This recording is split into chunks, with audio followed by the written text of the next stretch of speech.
Bilang isang magulang, walang mahalaga sa kanila kundi ang kanilang mga anak.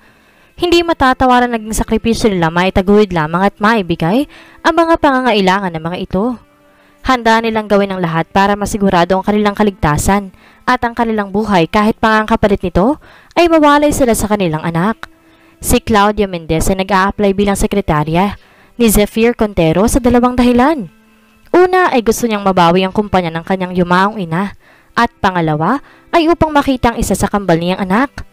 Wala siya nagawa noon kundi ang iwan ng pangalan ng lalaki sa tapat ng gate ni Zephyr dahil sa hirap na palakihin ng kambal at dahil nga kamukhang kamukha ito ng lalaki. Pero sa matang nakuha kay Claudia ay pinalakit kinagkop ito ni Zephyr. Ang kambal ay bunga ng isang gabing hindi nila parehong inakala. One night stand.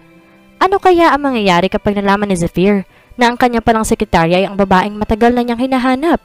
Lalo na't sigurado niya na ang ina ng anak niyang lalaki na si Zeus ay ang babaeng nakasama niya 5 taon na nakakalipas. Claudia's POV.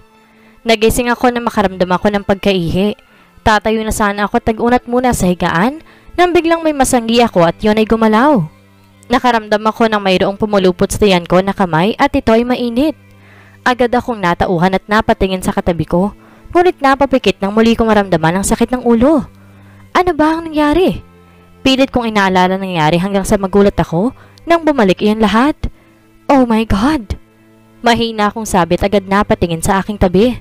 Doon ay ang lalaking nakita ko kahapon at wala rin itong suot na damit katulad ko. Muli ako napabalik sa pagkakahiga ko at kay bilis ng timok ng aking puso. Hindi ko alam ang gagawin. I just had a one night stand with some stranger. My God, Claudia! Anong ginawa mo? Kinalma ko muna ang sarili ko bago ko tuloy ang naghatak ng lakas ng loob at tinawakan ng kamay ng lalaking itong nasa bewang ko. Maingat ko iyong ginawa hanggang sa naging tagumpay ako. Muntik pa akong mahuli ng gumalaw ito. Mabuti na lamang at mabilis akong umalis sa higaan at ipinalit ko ang unan ko. Nakaramdam ako ng sakit sa pagitan ng aking mga hita. My God! Birhen pa ako kahapon, ngayon ay hindi na. Gusto kong maiyak dahil sa nangyari, ngunit ano magagawa ko? Andiyan na eh. Pinulot kong aking mga damit at pumuntang sandali sa banyo para umihi. Mabilis lamang ako at nagbihis na rin dahil baka magising itong lalaking to. Pagkatapos ko'y agad akong lumabas. Sumilip muna ako, kaliwa at kanan, dahil baka may tao ngunit napakunutong noo ko nang wala man lang ako makitang ibang kwarto dito. Lumabas ako at sinara ang pinto. Wala nga ibang kwarto maliban sa kwartong pinanggalingan ko. Ibig ba nitong sabihin nasa VIP room ako? At ibig bang sabihin mayaman siya? Napatampal ako sa aking noo. Malamang, kaibigan ni Diego yun eh. Best man nga eh. At si Diego ay isang kanilang batang negosyante. Malamang ganun din ang mga kaibigan niya. Flashback. Nang matapos sa seremonya sa simbahan, dumiretso kami sa reception. Dito sila nagpakasal sa Batangas, kung saan ang probinsya nila Belinda na palagi naming pinupuntahan noon. At ang reception naman nila ay sa kanilang hotel, dito sa may tabing dagat. Mayaman sina Belinda at marami silang hotels and condominiums around the world. Hati-hati silang magkakapatid sa pagmamanage ng business na iyon. Andito ako ngayon sa tabing dagat dahil ayoko muna makasalamuha sa kanila. Papalubog na ang araw, mamaya na lang ako pupunta doon kapag gabi na. Gusto kong uminom ngayon. Siyempre para i-celebrate ang kasal ng kaibigan ko at para good luck na rin sa akin kasi mag-iisa na naman ako. Kung tinatanong niyo kung anong trabaho ko ay wala. Kakagraduate lang namin ni Belinda last year at wala pa akong trabaho sa ngayon. Gusto ko kasi mag-aral ulit para sa pagiging professional designer. I love designing dresses. Nang lumabog ang araw, nagpa siya akong pumunta muna sa kwarto ko dahil meron ako ditong ibinigay sa akin ni Belinda. Regalo niya sa akin nang gumraduate kami. Sabi ko sa kanya hindi na yun kailangan pero she insisted. At isa pa para daw kapag bumisita daw ako dito at gusto mag-unwind ay meron akong maayos na tutuluyan. Nagpalit ako ng suot at long black dress hanggang punong pa ako. Natatawa ako sa isip ko. Kasal to ng kaibigan ko pero naka-black ako. Wala siyang magagawa at isa pa alam niyang mahilig ako sa black dahil halos lahat ng gamit ko ay black. Minsan nga inaasar niya ako na para na raw akong mangkukulam. Bumaba na ako gamit ang elevator dahil nasa 8th floor ang unit ko. Malaki iyon, sobra. At alam kong mahal yon pero iingatan ko yon tulad ng pag-iingat ko sa kanya. Pagbaba ko mas dumami ang tao. Si Diego kasi anak ng isa ring pinakasikat sa larangan ng negosyo. At sa batang edad, nagmamanage siya ng iba dito. Kaya maraming dumalo dito sa ngayon at yung iba hindi nakapunta sa simbahan. Kaya't mas maraming tao dito ngayon. Hinanap ko ang bar counter at doon ako naupo. Alam ni Belinda kung saan ako hahanapin. Kung sakali man, dala niyang mahilig ako umupo sa bar counter at uminom kapag may ganitong celebration. Give me a glass of tequila, please. Nakangiti kong sabi sa bartender na agad naman itong ginawa. Nang ibigay niya iyon ay agad kong tinungga kaya napangiwi ito. Alam kong malakas ang ininom ko pero who cares?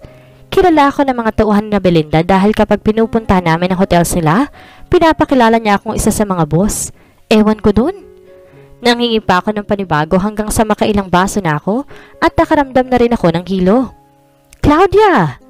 Napatingin ako sa tumawag sa akin at nakita ko nakangiting si Belinda sa akin kasamang kanyang asawa na si Diego. Kaya naman agad akong umiti sa kanila. Uy! The newlyweds are here!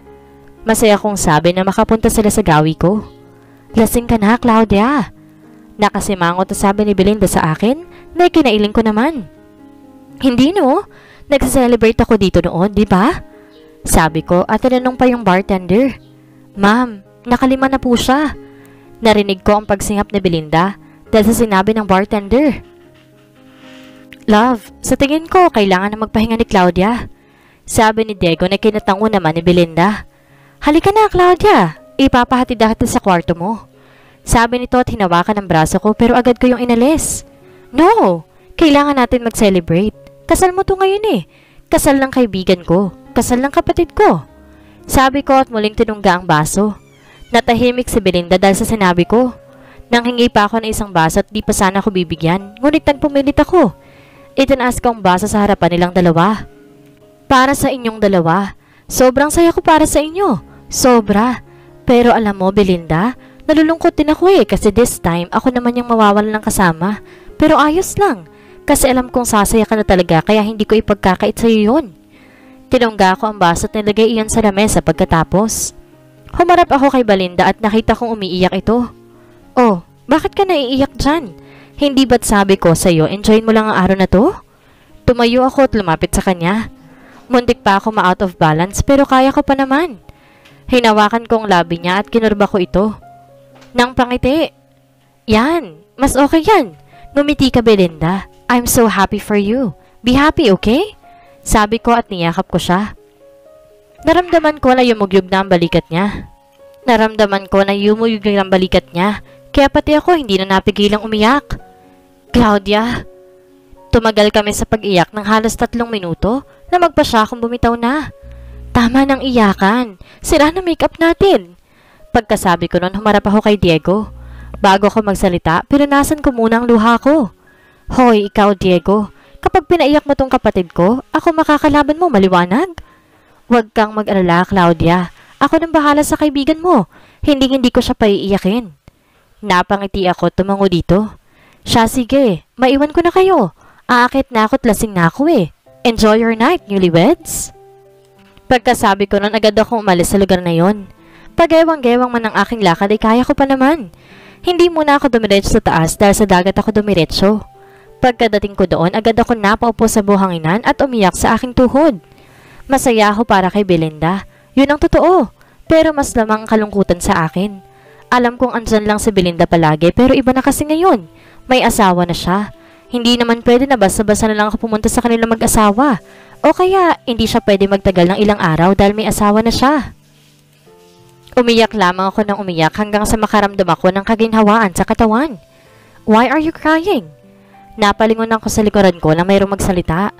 Wala akong makita dahil madilim dito sa parte na kinilalagyan namin. Paano niya ako nakita dito? Sino ka? You're drunk. Natawa ako sa sinabi niya at umiling. Hindi nakainom lang. Tawa kong sabi dito. Hindi kaya may masama itong gagawin sa akin? Kailangan ko nang tumakbo. Yan, Claudia. Inom pa. Let's go. I will accompany you to your room. Napatingin ako muli dito. Mabait naman pala siya. Akala ko hindi eh. Tatakbo na sana ako. Sure, please. Lasing na talaga ako. Iniabot ito ang kamay niya sa akin kaya agad ko itong hinawakan at tumayo. Ngunit dahil sa kalasingan, Natisod ako at natumba kaming dalawa. Nasa ibabaw na niya ako ngayon at nakikita ko na ang mukha niya dahil sinaga na iyon ang liwanag. Siya yung lalaki kanina doon sa tabi ni Diego, yung best man niya. Ang pogi mo. Nakangiti kong sabi sa kanya na ikinailing nito sa akin. Get up now, woman. Umiling ako sa kanya at parang mas lalong lumikot ang aking mundo, kaya napasanal ako sa dibdib niya. Inintay ko munang mawala ang aking hilo. Naririnig ko mabilis na pagtibok ng puso niya. Ba't ang bilis ng tibok ng puso mo? Tanong ko sa kanya. Get up now. Nahihirapan niyang sabi. Nang makabawi ako'y umangat ako ng tingin sa kanya at napatingin sa labi niya. Hindi ko alam kung anong sumapi sa akin, pero unti-unti kong inabot ang labi niya at hinalikan iyon. Ang simpleng halik lamang ay nauwi sa malalim na halik. Nang hawakan niyang aking ulot, mas idiniin sa labi niya. Hindi ko alam pero nakaramdam ako ng sarap kaya hindi ako tumutol. Hindi ko alam kung paano ngunit naramdaman ko na lamang ang malambot na kama sa aking likuran hanggang sa pareho na kaming walang saplot sa katawan at pawang nagdagpo ang mainit naming katawan. End of flashback. I am in big trouble. Naalala ko na kung ano nangyari kagabi. Baka pagkwentuhan pa ako ng mayayaman na to at sabihin na, nakakahiya ka, Claudia. Isa ka na ngayon sa mga naikama ng mayaman na yun. Kakainis ka. Nainis na sumakay ako ng elevator. Kahit na masakit ang nasa pagitan ng hita ko, wala akong pakialam. Naiinis ako sa sarili ko. Nang makalabas ako sa elevator ay dumiretso ako sa kwarto ko. Napasandal ako sa pinto na kasara at napasabunot sa aking sarili. Katangahan mo, Claudia. Ibinigay mong pagkabilhin mo sa isang mayaman at siguradong hindi lang ikaw ang unang naikama noon. Wala sa sariling napalakad ako papunta sa kwarto at napahiga doon. Napatulala ako sa kisame. I have to do something. Mayaman yun. Panigurado ay papahanap ako nun kasi sa katangahang ginawa ko kagabi. Ako ang nag-first move. Paano kung hindi ako tagilan at paulit-ulit na ganunin? Paano kung may mabuo? Oh my God! Agad akong napatayo dahil sa naisip ko. Kakatapos ang menstruation ko. Shit! No! Please! Teka! Saan ba niya nilabas? Wala ako maalala sa nangyari sa amin. Lasing ako. Napahupo ako sa sahig na may carpet dahil doon at muling napasabunot sa aking buhok. Kailangan kong gumawa ng paraan. Kung may mabubuo man o wala, wala akong magagawa. Tatanggapin ko ang sanggol. Total kasalanan ko eh. At hindi ko ipapaalam sa kanya. Ayoko maging alipin ng anak ko dahil lang sa mayaman siya. Baka matahin lang kami. Teka, bakit nga ba? Anak agad ang naiisip ko. Paano kasi evaluation ko ngayon? Kailangan kong pumunta sa CCTV room. Buburahin ko ang kuha ng CCTV tungkol sa akin. Total naka-fitted black dress na ako kagabi. Simula na magpalit ako, buburahin ko yun. Tumayo na ako at handa na lumabas nang may mahagip ang aking magandang mata. Ano yun? Sulat? Agad akong lumapit sa side table at nakitang may sulat nga. Dear Claudia, alam pong mababasa mo ito. Puntahan mo ako sa breakfast area at mag-uusap tayo. Hindi kami aalis ng bansa hanggat di kita nakakausap. I'm really sorry, Claudia. I love you. Love, Belinda. Nagulat ako sa mababasa ko. Sa hindi pa nakakaalis sa Belinda?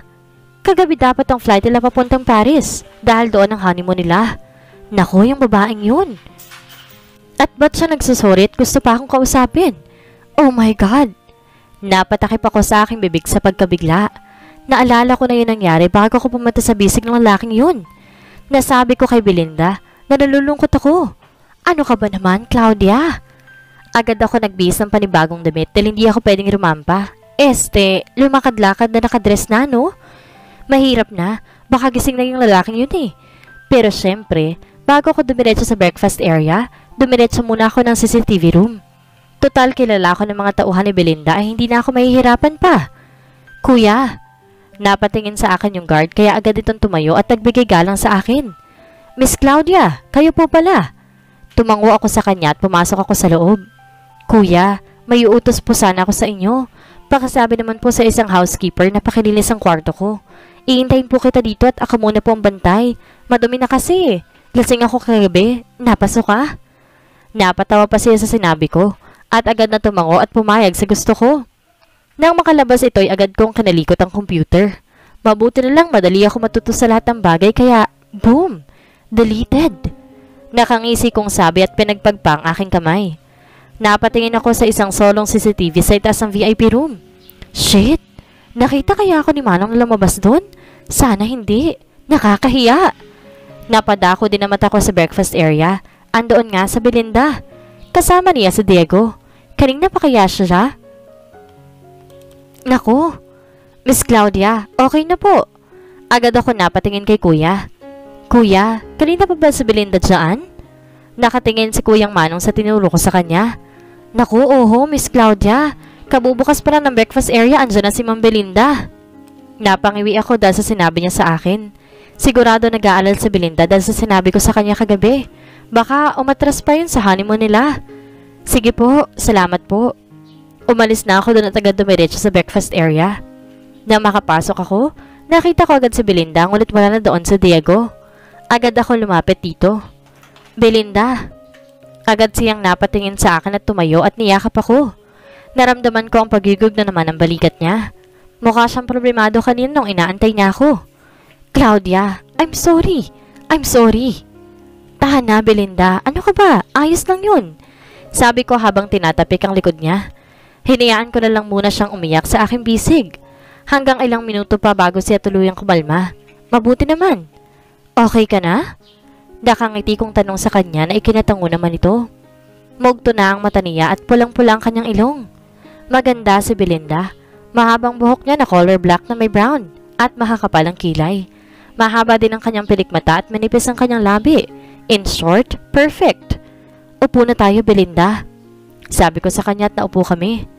Teka, nasan si Diego? Andito siya kanina, di ba? Nagtataka siyang napatingin sa akin. Umalis siya. Gigisingin niya daw yung kaibigan niya. Yung best man, si Zep. Alam mo, bagay kayo nun, Zep. Kaso masungit nga lang.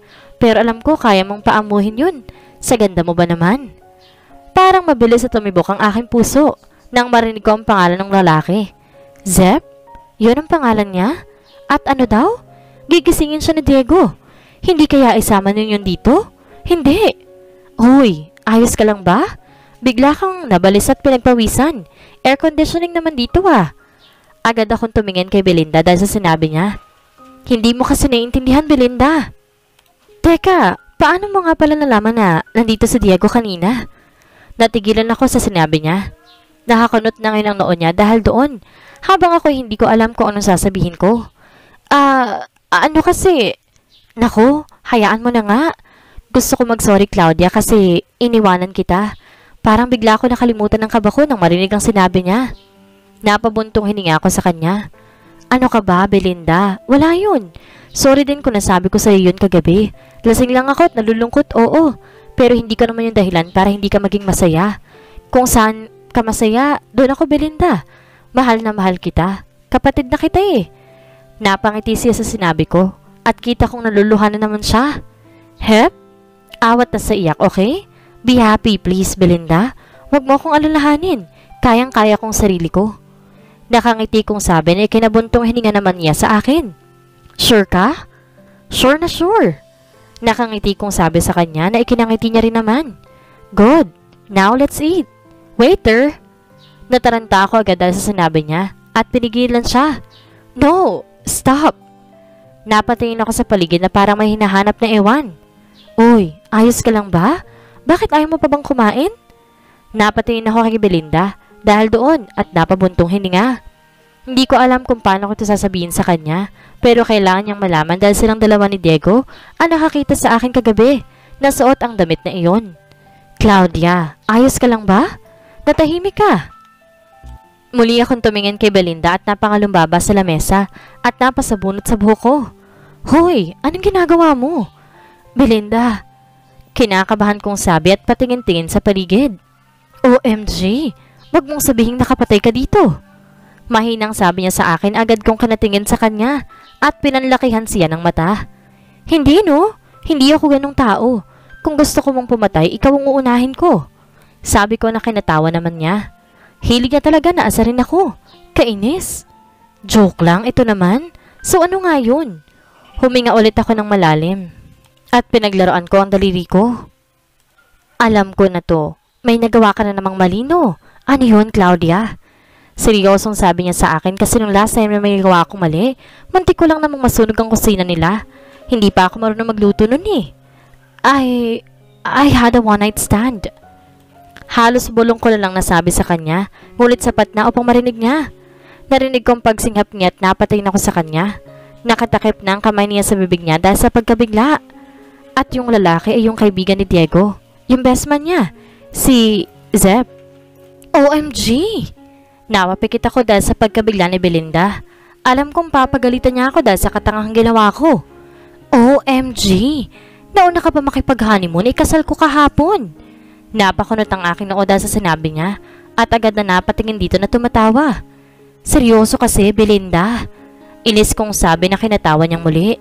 Bakit? Anong gusto mo? Pagalitan kita? Like, hello, 21 na tayo. Pwede na magkaasawa at anak. Graduate na tayo eh. At isa pa, kaibigan niyo ni Diego. Madaling panagutin kapag may nabuo dyan sa tiyan mo. Yun na nga eh. Tumulo ang luha ko dahil sa sinabi niya kaya napatigil siya. Kaibigan ni Diego yun. Isang mayaman. At malamang sa malamang marami na naikama yun. Belinda, gusto ko sa asawa ko maibibigay ang pagkabirhin ko. Pero wala na. Nakuha na ng mayaman na yun. Napatakip ako sa aking mukha at agad na umiyak doon. Naramdaman ko na mayroong kamay ang umahagod sa likod ko. Si Belinda. Tahan na, andito lang ako. Ilang sandali lang at tumigil na rin ako sa pag-iyak. Now gusto ko na wag niyong sasabihin dun sa kaibigan ni Diego na ako yun, Belinda. Please. Pagmamakaawa kong kinitango naman niya sa akin. Naiintindihan kita, Claudia. Si Zephyr Contero yun. Alam ko na tamang sinasabi mo dahil mayaman at kilala siya sa buong mundo. Pero girl, ang galing mong pumili Gwapo at mayaman pa. Inirapan ko siya dahil sa sinabi niya. Wala akong pakialam kung mayaman pa siya o gwapo. Kainis. Paano yan kapag may nabuo dyan sa tiyan mo? Muli ako napabuntong hininga sa kanya. Yun na nga, Belinda. Ovulating days ko ngayon. Muling gumihit ang pagkagugulat sa mukha niya. OMG, maunahan mo pa ako? Sinamaan ko siya ng tingin dahil sa sinabi niya. Kung pukpukin ko kaya tong kaibigan ko, no? Joke lang naman. Ito naman, madali lang yan eh. Di sabihin mo sa kanya. Sira ulo, buntis ka tapos di niya pananagutan? Kaagad akong umiling dahil sa sinabi niya. Hindi pwede. Ayoko, Belinda. Kung sakali mang may mabubuo, hindi ko sasabihin sa kanya dahil ayoko. Tama na yung isang gabing pagkakamali. Baka matahin pa niya kami ng anak ko or worst, itanggi niya. Natahimik naman siya dahil sa sinabi ko at dahan-dahang tumango. Kaya please, huwag niyong sasabihin kay Diego. Alam kong si Diego ang unang pagsasabihan ni Zeph about doon. Lalo na ngayon na papunta siya sa VIP room. Please, huwag niyong sasabihin. Please? Sigurado ka ba dyan, Claudia? Nag-aalala nitong sabi sa akin na kitantango ko naman. Gusto mo ba? Samahan na lang. No, Belinda, no. Honeymoon yun ni Diego. Isa ka lang may asawa ngayon at alam mo na obligasyon may Belinda. Huwag mo akong isipin. Babalitaan kita palagi kung may mangyayari man, okay? Wala siya magawa kundi ang tumango sa akin. Belinda, kailangan ko nang umalis dito. Kailangan ko nang bumalik sa bahay. Baka magtagpo ang panglandas namin. Ayoko. Kailangan ko nang umuwi. Hindi ba't ngayon ang alis nyo? Mag-iingat kayo, okay? Tawagan mo ako kapag may free time kayo, ha? Tumayo na ako at tumayo din siya. Sumabay ka na sa amin, Claudia. Sa Manila din naman ang daan namin. Umiling ako sa kanya. Ayoko. Ngayon mismo ang alis ko. Alam kong maya-maya pa kayo eh. As soon as possible, aalis na ako. Niyakap ko na siya pagkasabi ko noon. Enjoy your honeymoon, Belinda, ha? Gusto ko mainaanak na ako agad. Napasimangot siya dahil sa sinabi ko. Kaya't natawa ako lalo asar din pala eh. Baka nga ikaw pang mauna sa akin na magkaanak eh. Ako naman ang napasimangot dahil sa sinabi niya. Talo ka no?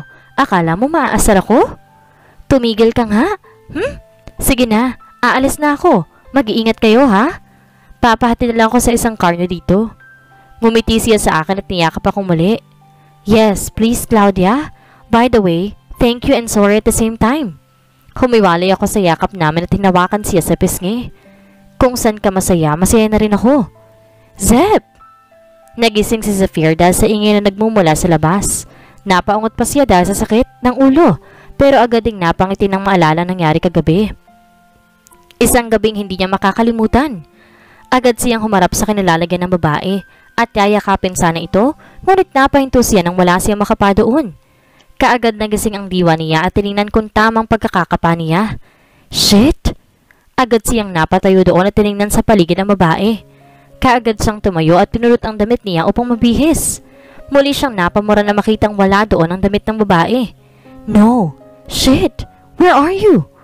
Pagkabihis niya agad siyang pumunta sa banyo upang hanapin ito. Ngunit wala. Kahit sa kwarto doon hinanap niya. Merong 3 kwarto sa VIP room at kahit sa doon ay wala ang babae. Zephyr, buksan mo nga to. Aalis na kami mamaya eh. Napatingin siya sa pinto. Kanina pa yung maingay sa labas, hindi niya lang pinapansin. Agad siyang pumunta sa pinto at binuksan iyon. Sa wakas, binuksan mo rin, Zeph. Simangot na sabi ni Diego pero hindi siya sumagot at nila ito papasok sa loob. Aray, ano ba yan, Zeph? Ba't ka ba nanghihila? Papasok na naman ako sa loob eh. Nagtatakang sabi ni Diego sa kanya. Where is she? Napatigil si Diego dahil sa sinabi ni Zephyr sa kanya.